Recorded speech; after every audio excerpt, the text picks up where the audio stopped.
Fellow countrymen, after deep soul searching, I have come to the profound realization that our nation is pleading for change.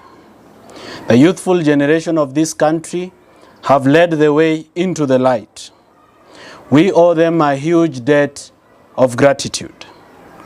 For a long time, our nation has been plagued with massive corruption, plunder of state resources, wasteful expenditure, eroded ethics in public and private sector, negative ethnicity, desecration of places of worship, among others. I feel your pain. I want a better Kenya too. My children want a better Kenya too.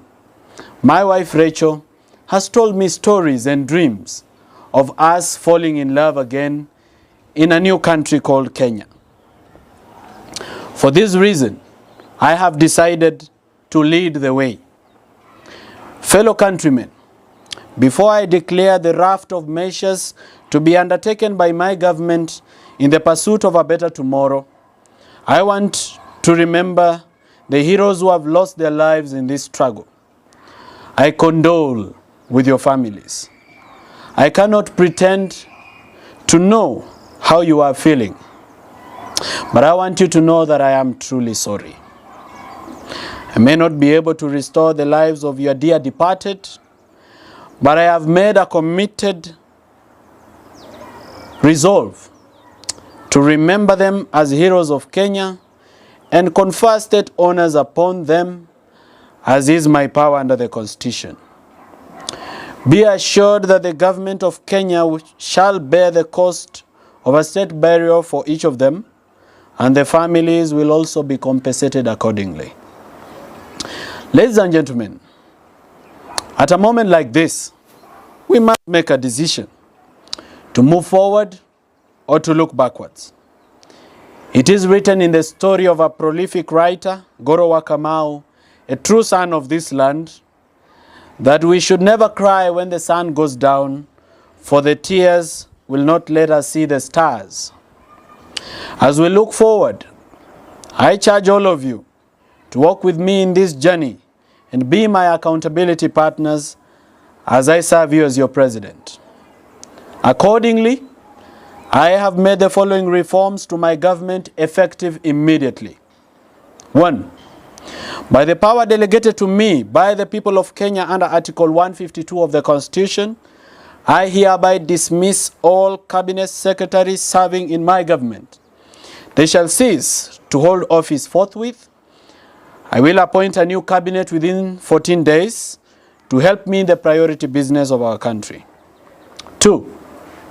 Further to the foregoing, I shall within 7 days appoint a non-partisan multi-sector committee to vet all public officers serving in senior positions in the executive to determine their suitability to continue to hold office and to draw salaries from the national wallet.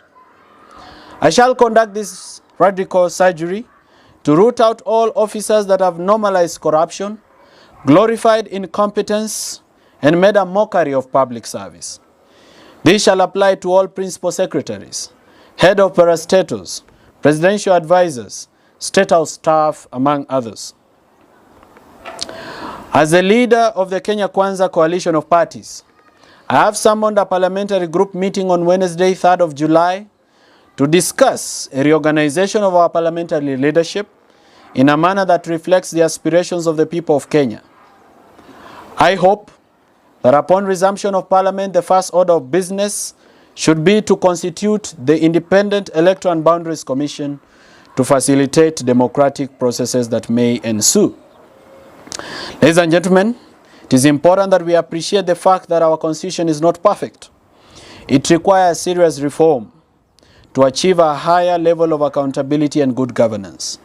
For example, I find it obnoxious that Article 104 requires Parliament to make a law that prescribes the process of recall of a member of Parliament.